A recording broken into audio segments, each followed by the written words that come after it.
speak now to Richard Calland in Cape Town. He is a constitutional law professor at the University of Cape Town and a South African political analyst. Professor, good to have you on the program. A deadline for Zuma's arrest passed at midnight Sunday, but obviously he has not been arrested as he gave that news conference. Why is that? Is he getting preferential treatment?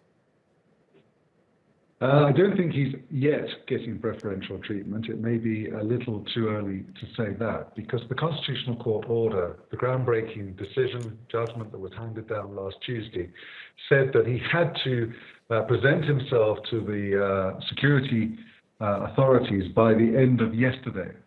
What then happens, according to another part of the order of the court, is that the police have 3 days to come and arrest him if he has not, in fact, presented himself, and he hasn't presented himself. So now the spotlight is very much on the South African police authorities, on the Minister for Police, Richard Calland, and all eyes will be watching to see whether the 3 days that the police have to execute that order, which ends at midnight on Wednesday, will or will not be respected. It's an important moment for the rule of law. The judgment last week was very clear, very eloquent in setting out that all are equal before the law.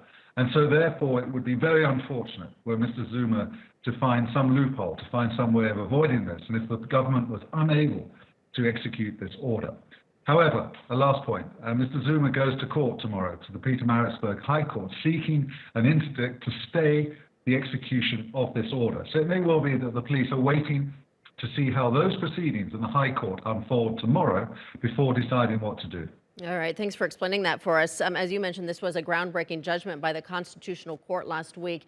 Saturday, of course, it agreed to hear his challenge to the jail term. What kind of test for the courts is this? How does this all look?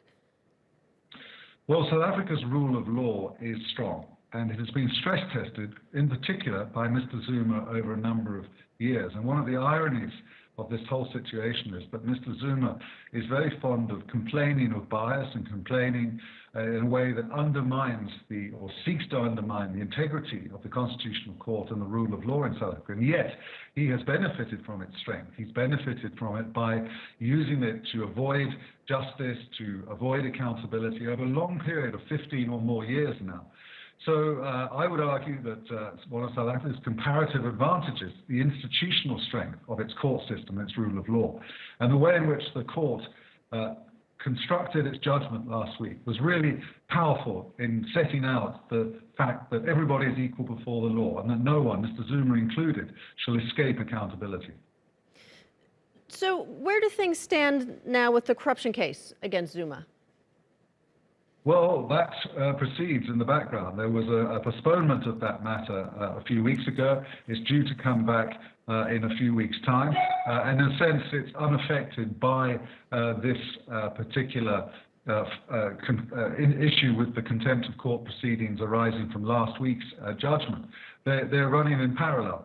And in a sense, this is really now the end game for Mr. Zuma. He's run out of legal runway, and that's why you see him moving this into the political terrain with his antics yesterday, his attempt to rally his supporters to create a political crisis which he can leverage. All right, all very interesting. Richard Calland, thank you so much.